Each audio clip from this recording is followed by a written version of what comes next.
Welcome to super fast English academy. दोस्तों आज हम देखिए जो भी रिमेनिंग पीक्यूआरएस टाइप के जो भी क्वेश्चंस हैं उनको आप समझ लीजिएगा, बाकी आप खुद भी प्रैक्टिस करते रहिएगा। इसका देखिए पहला पार्ट आप सबने देखा, बहुत अच्छा लगा। अच्छे का मतलब ये रहा कि आपने काफी ज्यादा प्रैक्टिस किया और आपने कमेंट करके बताया सर काफी ज्यादा हेल्प हुआ, हमको समझ में आने लगा कि एक्चुअल में इनको करते कैसे हैं। आज मैं और भी बताऊंगा आपको 8-10 क्वेश्चंस, तो बहुत ज्यादा रिवीजन हो जाएगा। ठीक है, इसके बाद मैं आपको बताऊंगा मिस स्पेल्ट स्पेलिंग्स जो होती हैं। जैसे 4 स्पेलिंग देगा, उसमें से एक सही 3 गलत, कैसे फाइंड करेंगे। या फिर ये होता है कि 3 सही होती हैं, एक गलत होता है, गलत वाले को वो आइडेंटिफाई करवाना चाहता है। तो इस तरह के क्वेश्चंस भी पेपर में आते हैं, तो मैं उनको भी बता दूंगा, चिंता मत करिएगा।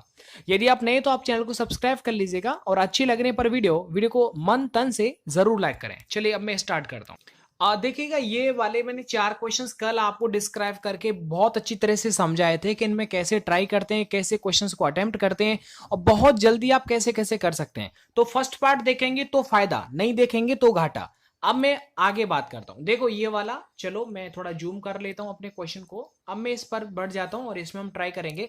अच्छा देखो आंसर जो मैंने हाईलाइट कर दिया, लेकिन आपको हाईलाइट करने का मतलब नहीं, आपको समझ में भी तो आना चाहिए ये वाला आंसर क्यों है, हमने इस वाले आंसर को ही चुना क्यों, वो समझिएगा आप।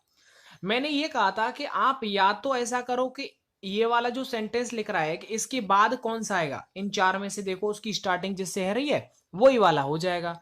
और आपको ये समझ में आ गया।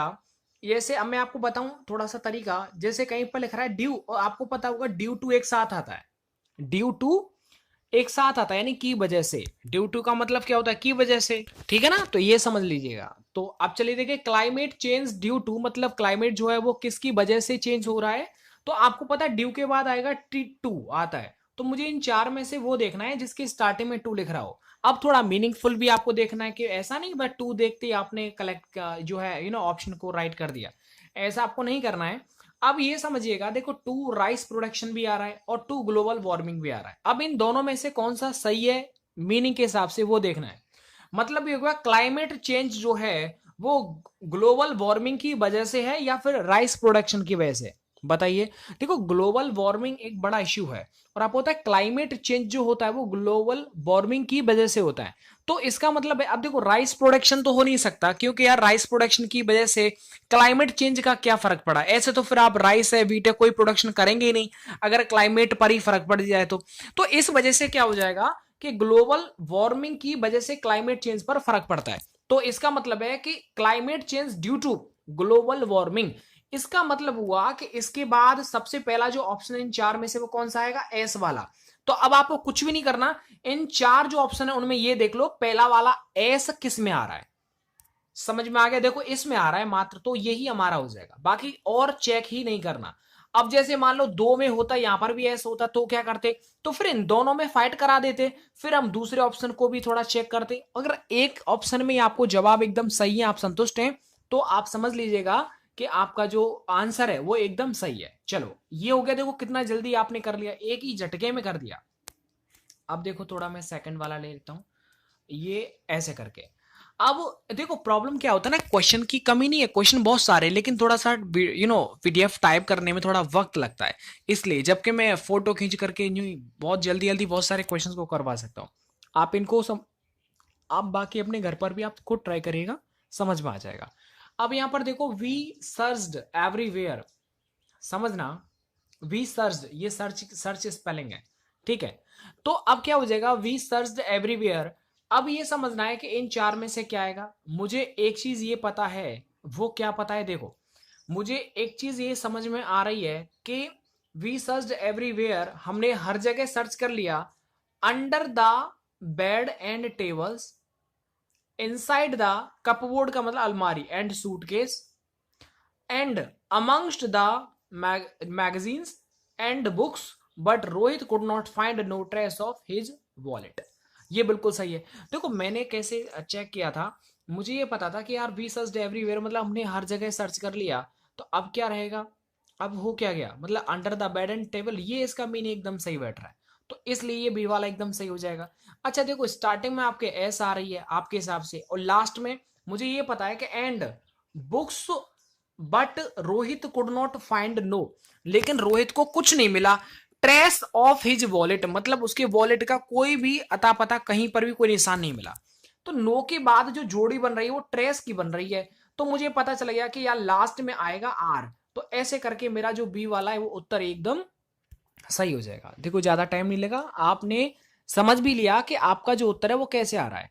आप इनको भी ऐड करके देख लिया करो, समझ में आ गया। अब ये मेरे को समझ में आया कि लास्ट में जो आएगा वो आर वाला आएगा, ये कंफर्म है।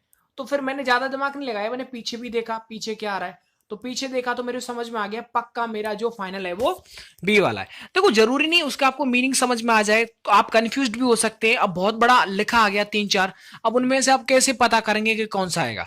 तो एक ही तरीका है कि या तो आप इसके एंड में देखो इसकी इन चार में से कौन सी सेंटेंस की स्टार्ट हो सकती है जो इसके लास्ट में आएगा, या फिर आप इनके जोड़े बना करके चेक कर लो। चलो और बताता हूं, समझ में आएगा। चलिएगा नेक्स्ट क्वेश्चन मैंने ले लिया है ये वाला, द पब्लिक इज इन्फॉर्म्ड। देखो बहुत सिंपल है यार, ये तो आप सबको पता होगा। जब आप नोटिस लिखते हैं तो आपको पता है ना, you know the students are informed that. आप सबको पता होगा कि इन्फॉर्म्ड के बाद हमेशा दैट आता है अगर आगे कोई सेंटेंस को जोड़ना है तो। आता है कि नहीं आता? जैसे यू टोल्ड मी दैट, आता है कि नहीं आता? इसी तरह से अब इसके बाद आएगा दैट, तो इन चार में से बताओ दैट कहां आ रहा है? आर वाले में आ रहा है। तो इसका मतलब है मुझे स्टार्टिंग आर से चेक करनी है, ये स्टार्टिंग आर से नहीं है, ये भी नहीं है, बस ये वाला है। आपका आंसर एकदम सही हो जाएगा, कोई टेंशन नहीं लेगा। समझ में बात आ रहा है कि नहीं आ रहा? तो ये समझ में जब धीरे धीरे समझने लग जाएंगे ना तो आराम से सारी बातें क्लियर हो जाएंगी। क्लियर है? चलो देखो बहुत जल्दी हमने कर लिया, ज्यादा दिमाग लगाना ही नहीं है आपको। अब बाकी आप आगे भी चेक कर रहे हैं पी एस। अरे जब आपने आर सेलेक्ट कर लिया मतलब आप चाहे इन तीनों को चेक कर लो फिर भी रहेगा तो डी ऑप्शन ही तो रहेगा। तो फिर मतलब क्या पड़ रहा है? हाँ अगर ये होता कि दो ऑप्शन में यहां पर भी आर होता स्टार्टिंग में तो फिर इन दोनों में हम चेक करते, जैसे मैंने फर्स्ट वीडियो में मैंने आपको बताया था। अगर समझ में आ रहा है धीरे धीरे तो लाइक करते जाइए, अगर नहीं आ रहा है तो डिसलाइक भी करते जाइएगा। अब मैं थोड़ा आगे बढ़ जाता हूं। देखो पीडीएफ बड़ी मस्त बनाई है मैंने, कलर वलर ताम झाम जोड़ जाड़ करके थोड़ा सा अच्छा लगे, है ना। अब ये समझना, ये लिख रहा है आई डोंट नो, मतलब मुझे नहीं पता है। अब ये समझो इन चार में से क्या आ सकता है, चार में से क्या आ सकता है ये आपको समझ लेना है। अब एक बात तो यार मेरे समझ में आ रही है लाला, बात ये आ रही है मुझे समझ में कि यानी मुझे नहीं पता है द एग्जैक्ट रीजंस, मुझे नहीं पता है क्या रीजन, जो वास्तविक क्या रीजन है मुझे पता नहीं है। तो आपको पता है नो का जो ऑब्जेक्ट हो जाएगा वो द एग्जैक्ट रीजंस हो जाएगा। क्लियर बात समझ में आ रही है? अब ये समझिए, चलो मैं आपको एक और तुक्का बताता हूं। देखो सबसे पहले क्यू वाला ऑप्शन आएगा, ये तो क्लियर है क्योंकि हमारा क्यू वाला एकदम सही बन रहा है। अब यार ये बताओ, अच्छा एक और चीज देखिएगा, एक और मैं आपको संतुष्ट करता हूं, टेंशन मत लो। ये वाई ये क्या एक कंजंक्शन है ना, I don't know the exact reason, ये वाई क्या कंजंक्शन है, इंटेरोगेटिव थोड़ी है। लास्ट में देखो कहीं पर भी क्वेश्चन मार्क नहीं है, मतलब ये एक कंजंक्शन है। आपको ये समझ में आ गया होगा कि इनडायरेक्ट जब आप बनाते थे दैट कोई भी कंजंक्शन लग रहा हो तो उसके बाद सेंटेंस स्टार्ट होता है ना, सेंटेंस नेगेटिव भी हो सकता है पॉजिटिव भी, लेकिन सेंटेंस की जो स्टार्टिंग होती है वो बताओ वो किससे होती है? सब्जेक्ट से होती है ना। इसका मतलब ये हुआ कि बाई के बाद जो भी इन तीन में से आएगा वो आएगा जिसकी शुरुआत सब्जेक्ट से हो रही हो। अब ये बताना, ये तो पहला आएगा ये हमें पता है। अबाउट ये सब्जेक्ट होता है क्या? नहीं होता तो ये नहीं आएगा। ऑफ सब्जेक्ट होता है क्या? ये नहीं होता। ही होता है, देखो ये सेंटेंस भी है पूरा। तो इसका मतलब हमारे समझ में एक बुद्धि खोपड़ी में आ गया कि भाई क्यू के बाद जो आएगा वो एस आएगा। क्या आएगा क्यू के बाद? एस आएगा। तो मेरा पहले ही क्यू मैंने सेट कर रखा था तो देखो ये एकदम सही हो गया। ये तो दो गलत हो जाएंगे बेसिकली, वैसे ही गलत हो जाएंगे। अब बताओ I don't know of the whole affair, ये आर वाला हो नहीं सकता इसलिए ये गलत हो जाएगा। चलिए अब देखिए नेक्स्ट क्वेश्चन की हम बात करते हैं। अब ये हमारे पास क्वेश्चन और काफी अच्छा क्वेश्चन आपको समझना होगा। देखिए अ हायर परसेंटेज ऑफ, अब ये समझना है इन चार में से क्या आ सकता है। एक बात बताइए आप मुझे, पूछ लूं, ये बताओ a higher percentage of in cold weather आएगा क्या? मतलब कोल्ड वेदर की बहुत हाई परसेंटेज है, ऐसा तो नहीं आ सकता। एंड भी नहीं आ सकता, क्यों? प्रेपोजिशन के बाद प्रेपोजिशन, इसका तो कोई मीनिंग ही नहीं रहेगा ना, ये दो कैंसिल। अब आपके समझ में आ रहा होगा या तो आर या फिर S. Higher percentage of heart failure on Monday then, इसका क्या मतलब रहा? देन यहां तो कोई मीनिंग ही नहीं बैठा रहा। अब देखो हार्ट अटैक्स, ये एकदम सही है, यानी कि a higher percentage of heart attacks occur, यानी कि हार्ट अटैक्स के जो जो परसेंटेज है वो बहुत ज्यादा हाई है। तो इसका मतलब है सबसे पहले जो ऑप्शन बनेगा वो कौन सा बन सकता है, एस वाला बनेगा। तो एस वाला मेरा सिर्फ बी में, मुझे बाकी कुछ भी चेक नहीं करना। एकदम ये अच्छी वाली बात समझ लीजिए आप।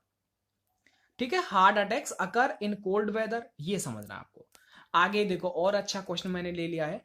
Modern education is bookish, the the harsh reality of life imparted in schools and colleges and divorced from the so called liberal education।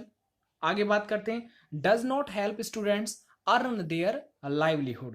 अब ये समझना है कि इन चार में से क्या आ सकता है। इसको मैं आपके लिए दे देता हूं, आप इसको खुद सॉल्व करिएगा। ठीक है, ज्यादा डिफिकल्ट नहीं है, डिफिकल्ट है तो मैं फिर इसमें ऐड क्यों करता। आगे देखो आपके लेवल के हिसाब से ही सिलेक्ट किए हुए ना। आगे देखो, न्यू इंडस्ट्रीज इंटरेस्ट सपोर्टेड। अब देखो बहुत सिंपल है, इसका जो लॉजिक है वो बहुत सिंपल है। मतलब नई जो इंडस्ट्रीज हैं वो सपोर्टेड बाई फॉरेनर्स, फॉरेन मतलब नई इंडस्ट्रीज को सपोर्ट कहां से, किन के द्वारा किया जाता है, विदेशों के द्वारा किया जाता है। अब न्यू इंडस्ट्री इंटरेस्ट यूजली, इसका कोई सेंटेंस नहीं बन रहा है। To their employees at all, इसका कोई मतलब नहीं है। New industries offer better salary, वो तो ठीक है, बेटर सैलरी भी ऑफर, बेटर सैलरी भी हो सकता है। लेकिन अब ये समझना है आपको कि यहां पर क्यू वाला ऑप्शन ज्यादा बेटर क्यों है। देखो, supported by foreign, interest usually सामान्यतः, offer better salary, to there. अब देखो एक बात तो ये समझ में आ रहा होगा कि ऑफर बेटर सैलरी, आप अगर सैलरी किसी को ऑफर करोगे तो किनको करोगे, एम्प्लॉय को करोगे। इसका मतलब है कि एस के बाद क्या आएगा बताओ, आर आएगा। एस के बाद क्या आएगा, आर आएगा। देखो ये गलत हो गया, ये गलत हो गया। अब बात हमारे क्यू से स्टार्ट हो रही थी, तो देखो क्यू से स्टार्ट हमारा सिर्फ डी वाला है, तो एस और आर यहां पर ये कैंसिल हो जाएंगे। तो ये चीजें आपको धीरे धीरे समझ लेनी है। समझ रहे हो आप, ज्यादा प्रॉब्लम नहीं आएगा। आप धीरे धीरे जब एक दूसरे को समझ, जब क्वेश्चंस को समझ लेंगे, पढ़ लेंगे, तो समझ में सारा आ जाता है। ठीक है, to their employees at all levels of responsibilities. अब एक बात बताइए, हमें पता है ऑल के बाद जो नाउन आएगा वो कैसा आएगा, प्लूरल आएगा। तो इसका मतलब है ऑल के बाद देखो न तो ये प्लूरल, न ये प्लूरल, न ये प्लूरल। बताओ, इसका मतलब है कि लास्ट में जो आएगा वो आर आएगा। तो लास्ट में जो आएगा देखो सब में आर आ नहीं रहा, तो वैसे आप चेक कर लो। तो जैसा आप चाहे वैसे चेक कर लो, आपका उत्तर एकदम सही होगा। अब आप, मुझे पूरा पता है सेकंडों में आप उत्तर निकाल दोगे। आगे देखो, if he changes his mind, यदि वह अपने माइंड को बदलेगा, we shall know for sure, हमें पूरा बहुत अच्छी तरह से पता चल जाएगा। ये कंडीशनल सेंटेंस है, इफ के साथ प्रेजेंट इंडेफिनिट है, तो आगे वाला सेंटेंस फ्यूचर में चलेगा।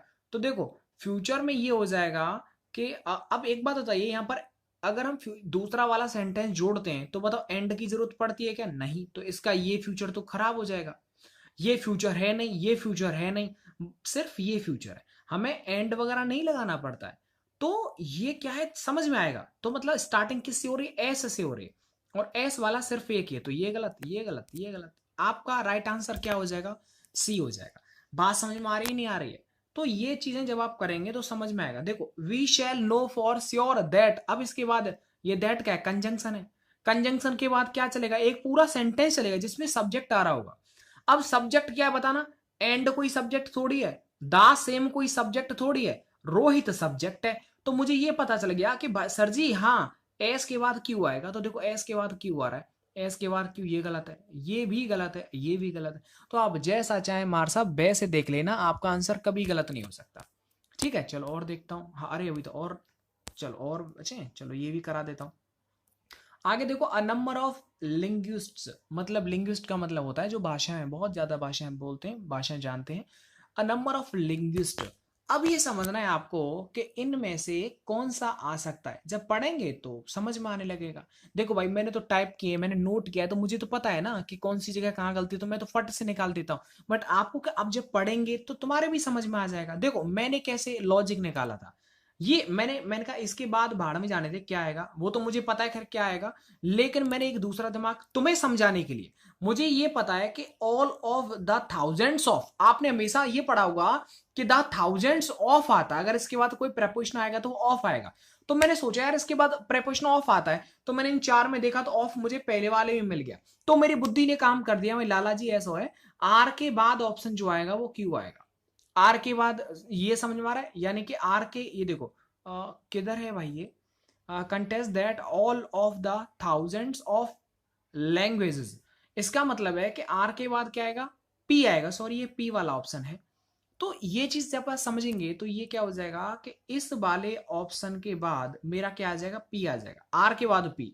तो देखो आर के बाद पी इसमें नहीं है, इसमें भी नहीं और इसमें भी नहीं, मेरा उत्तर ये हो गया फटाक से एक ही बार में सेट। ये चीजें आपको धीरे धीरे समझना पड़ेगा, जब आप समझ जाएंगे तो फिर तुमको कोई प्रॉब्लम ही नहीं आएगा। अब एक बात बताओ, लैंग्वेजेस स्पोकन बाई, अब भाषाएं किसी न किसी आदमियों के द्वारा बोली जाएंगी, तो द वर्ल्ड्स 5 बिलियन पीपल, अब जैसी बात है पीपल के द्वारा 5 बिलियन पीपलों के द्वारा लैंग्वेज बोली जाती है। अब मेरे समझ में एक और बात आ गई, लाला पीयू के बाद आएगा क्यू, अब मैं फ्रेंड में चेक, इसमें नहीं आ रहा, इसमें नहीं आ रहा, इसमें नहीं, मतलब कुल मिलाकर के कैसे भी आप चेक कर लो आपका उत्तर बी होगा। ठीक है, आप चाहे इनको जोड़ जाड़ के जोड़ा बना लो या फिर इसके बाद देख लो, आप कैसे भी कर लो। देखो अभी आपको पता है कि YouTube पर एयरफोर्स से, देखो एयरफोर्स में आता ही आता है, नेवी के प्रैक्टिस सेटों में आप देख सकते हैं इसे, लेकिन पेपर में नेवी वाले एग्जाम में बहुत कम प्रायोरिटी होता है, लेकिन आ गए तो कैसे करेंगे समझ लो, एयरफोर्स में तो आता ही आता है। अब ये देखिएगा, India is a democratic country, ठीक है, इंडिया एक डेमोक्रेटिक कंट्री है, ये वाला बहुत सिंपल है, जब आप इसे पढ़ेंगे तो समझ में आ जाएगा। देखो अब ये समझना कि कैसे आएगा, कि मैं इसे ऐसे समझाता हूं कि देखिए, ओके यहां पर एक चीज, ओके समझ में आ गया, मैंने ये समझा था, देखो ये लिख रहा है ना, at the hands of our representatives, our representatives, ये प्लूरल है ना, और मुझे पता था हु जो वो एक कंजंक्शन है, और हु के बाद जो आने वाली वर्ब है ये कैसी है, प्लूरल है ना, तो जबकि कभी हु के बाद अगर प्लूरल वर्ब आ रही है और हु एक कंजंक्शन है, तो हु से पहले जो नाउन आएगा सर जी वो भी प्लूरल रहा होगा। तो मेरे समझ में एक बात आया कि पॉलिटिकल गेम कौन खेल सकता है, रिप्रेजेंटेटिव्स खेल सकते हैं, इलेक्शन तो खेल नहीं सकता है ना, मौकरी नहीं खेल सकता, तो आदमी है ना रिप्रेजेंटेटिव्स, कार्यकर्ता, तो रिप्रेजेंटेटिव, इसका मतलब है कि पी के बाद जो आएगा वो आर आएगा, आर से पहले क्या आएगा, पी, तो पी आर वाला कौन सा है, देखो ए के ये गलत, ये भी गलत। अब मेरे समझ में आने लगा कि भाई इसका जरा मतलब देखता हूं, सबसे पहले जो पी ऑप्शन आ रहा है, India is a democratic country at the hands of our representatives who play political game, ना ये तो बिल्कुल गलत है, democratic country at the hand, नहीं ये तो गलत बात है, तो सही कैसे होगा, देखो इंडिया एक डेमोक्रेटिक कंट्री है, लेकिन फ्रीक्वेंटली इलेक्शंस, लेकिन बार बार जब इलेक्शंस होते हैं तो क्या होता है, मेक इट अ मॉकरी, ये क्या एक मजाक बना दिया गया है, किसका, at the hands of our representatives who play political games at the cost of the nation. तो ये ऐसे धीरे धीरे करके समझ में आने लगेगा, धीरे धीरे आएगा, इतना जल्दी भी नहीं आ सकता, क्योंकि इसके लिए ग्रामर का नॉलेज जरूरी है, तभी तो आप कनेक्ट कर पाएंगे एक दूसरे को। अब देखो इसमें ग्रामर बहुत जरूरी है, सिंटैक्स वगैरह है ना, आप एक दूसरे को सेंटेंस को अरेंजमेंट सेंटेंस कैसे करें, ये वो भी टाइप होता है सेंटेंस अरेंजमेंट वाला। अब देखो दोज हु आर, अब ये देखिए आर के बाद आर आ सकता है, नहीं आ सकता, तो देखो बट देखो भाई पी तो आ ही नहीं सकता, ये दो ऑप्शन खत्म, जय जय गई ना कि। अब ये देखो आर के बाद से फर्स्ट फॉर्म कभी आती है क्या, इज आर एम के बाद फर्स्ट फॉर्म, आईएनजी तो देखी होगी, फर्स्ट फॉर्म नहीं देखा, तो देखो लाला जी क्यू भी हमारा खत्म हो गया, खैर क्यू तो नहीं है। R and is R M के बाद तुरंत कभी आपने एंड देखा है क्या, नहीं देखा, तो देखो आर भी गलत हो गया, बचा क्या एस वाला। अब इसका मतलब आप देख लीजिएगा एस आएगा, ये देखिएगा those who are in favour of coeducation, ये एकदम सही है, यानी जो लोग को एजुकेशन के फेवर में हैं, ये तो मामला सर जी ये एकदम बढ़िया चल रहा है, आ रहा है नहीं आ रहा, तो इस ऐसे करेंगे तो आपको समझ में आ जाएगा।